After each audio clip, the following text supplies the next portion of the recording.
Bonsoir à tous, bienvenue sur MyTV Caraïbes à la une de l'actualité du 2 juin 2022. Le collectif des organisations en lutte s'est rassemblé aujourd'hui devant l'ARS. Les passagers du pont, un documentaire de Mariette Montpierre, nous allons faire le point dans ce journal. La région Guadeloupe et Canal Plus Antilles-Guyane au cœur de la production locale. Le collectif des organisations en lutte s'est rassemblé aujourd'hui devant l'Agence régionale de santé de la Guadeloupe afin de mettre la situation des personnels soignants suspendus devant la table de l'ARS. Là, nous décidons tout simplement de venir côté site, l'ARS, qui c'est un lieu symbolique qui guidonnait application à la loi du 5 août 2021, mais qui organisait aussi pour faire en sorte et assurer que l'ensemble des présidents d'établissements, les présidents d'associations appliquer loi là ça et ça quelle que soit répercussion si travailler ils mettent pression sur l'ensemble des directeurs d'établissement justement pour assurer que l'ensemble des travailleurs si vous voyez pas à jour le schéma vaccinal complet eh ben qu'ils suspendent et jodla yo ka dit nous comme ça qu'il a pas yo ka décider jodla nous ka venir vers yo pour dire comme ça qu'il faut nous parler faut nous négocier yo ka dit yo que yo peut pas faire rien a pas yo ka décider faut yo arrêter faire chier avec Guadeloupéens faut yo respecter nous. Après plusieurs heures, les forces de l'ordre m'ont fait connaître vos revendications, obtenir une date de rendez-vous avec moi. Je suis surpris de la méthode, dans la mesure où je n'ai à ce jour refusé aucun rendez-vous à toute personne ayant une raison légitime à me rencontrer. Ok? Les échanges de courrier ci-joints mettent en évidence ma position sur au moins deux sujets qui forment l'actualité de vos préoccupations. Les conditions d'application de la loi du 5 août 2021 qui ne relèvent pas d'une négociation locale et en tout cas de la compétence d'un directeur d'ARS. Le dialogue social au sein des établissements de santé et médico-sociaux qui n'entre pas dans les attributions d'un directeur d'ARS. Ceci étant posé, je suis tout à fait disposé à rencontrer une délégation raisonnable, entre parenthèses 4 ou 5 personnes, de représentants de votre organisation syndicale à votre convenance le jeudi 23 juin prochain, matin, le jeudi 23 juin prochain matin sur le site de Dotémar ou le vendredi 24 juin matin également au siège de l'agence Abisdari. Vous voudrez bien me faire connaître votre choix ainsi que la composition de votre délégation. Il va sans dire que pour qu'il y ait dialogue, fut-il revendicatif, franc et exigeant, le respect et la sécurité des participants ne sont pas négociables. Là, l'ensemble des mesures sanitaires, des restrictions qui étaient existées, j'ai disparu, j'ai ôté. Le gouvernement français, j'ai supprimé. Tout le monde qui a circulé dans le pays là. C'est rien qui les soignants et les salariés du médico-social et du CIST qui ont continué à rester en la là parce qu'ils ont décidé qu'ils ne peuvent pas travailler. Alors aujourd'hui, nous avons dit comme ça que nous, au niveau à l'ARS, nous venons vraiment pour dire comme ça.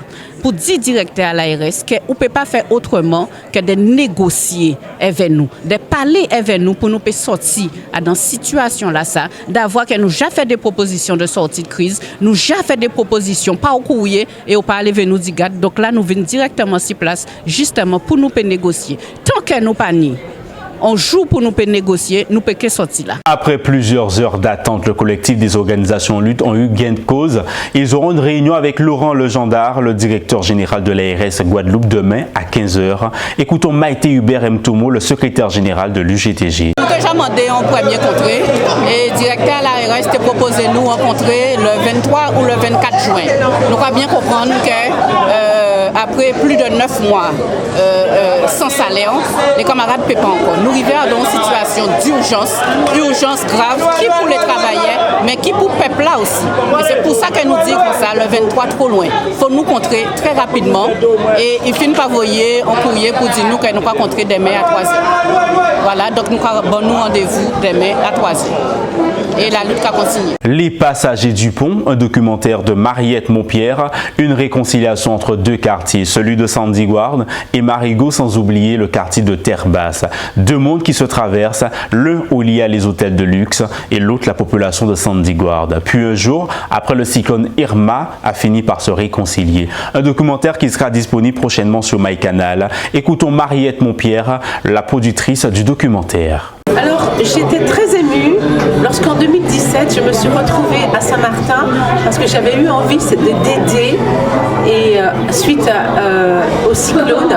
Et j'ai assisté à la distribution de vivres dans le quartier de Sandy Ground par deux hommes, Jérémy Watt, fondateur de l'association Matouze, et Patrice Seguin, propriétaire du Beach Hotel de Marigot.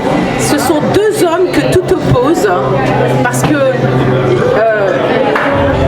Patrice est propriétaire du Beach Hotel, Jérémy est un ancien gangster qui a fait de la prison mais qui est dévoué et dédié à donner des opportunités aux jeunes. Quand je les ai vus tous les deux collaborer et s'entraider pour que Sandy Ground puisse se reconstruire de façon plus égalitaire et que pour la première fois Patrice Seguin a traversé le pont et s'est arrêté et s'est mélangé à la population de Sandy Ground, j'étais très émue et je me dis que vraiment ce sont deux hommes qui ont besoin qu'on raconte leur histoire et je voulais que cette histoire soit connue du public parce que ce sont deux êtres exceptionnels et qui veulent que Saint-Martin soit reconstruit sur une base égalitaire. Voilà, c'est pour ça que j'ai décidé de faire ce film, pour aider. Parce que c'est pour ça que je suis réalisatrice, pour aller à la rencontre de l'autre, pour que l'autre se sente aimé, se sente reconnu, visible. Et voilà, c'est pour ça que je fais des films. Bienvenue à Sandigang. Avec Irma, ça a permis de mettre en lumière ce territoire qui est Saint-Martin et presque d'en révéler son existence. Jérémy, ça c'est entre guillemets notre père. La raison je fais ça avec tout mon cœur, toute mon passion, c'est parce que j'étais comme ces jeunes-là. Faire participer mon quartier, c'est faire participer le quartier de Sandyland. Ça, c'est de la responsabilité sociale. Je crois que grâce à ce documentaire, j'ai pu réconcilier le quartier de Sandy Ground avec le quartier de Marigot. Grâce à Jérémy et à Patrice, deux passagers du pont, avec des histoires différentes, un background différent, mais qui se rencontrent et qui veulent avancer ensemble, cheminer et surtout aider les jeunes pour que tout le monde soit heureux, pour que tout le monde vive en harmonie.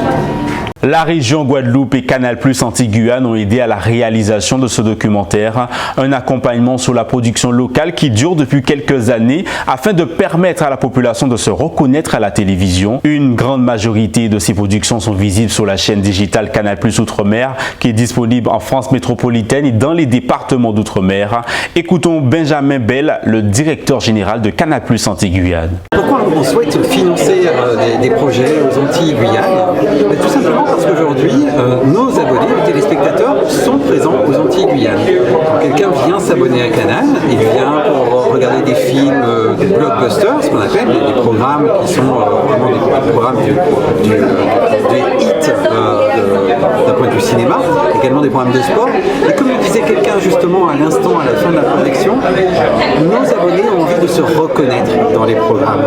Et c'est pour ça qu'il est important pour nous de faire en sorte que le réseau audiovisuel, que le secteur d'activité audiovisuelle se développe pour qu'il y ait de plus en plus de programmes qui reflètent la vie locale, la vie de nos territoires et que chacun puisse s'y reconnaître. Au-delà de la projection ici, comme aujourd'hui dans l'avant-première, ou bien alors sur MyCanal et sur nos antennes, il était important pour nous de donner de la visibilité à ces créations d'outre-mer, à ces programmes, à aussi mettre en lumière des sujets, comme c'est le cas aujourd'hui avec les passagers du pont.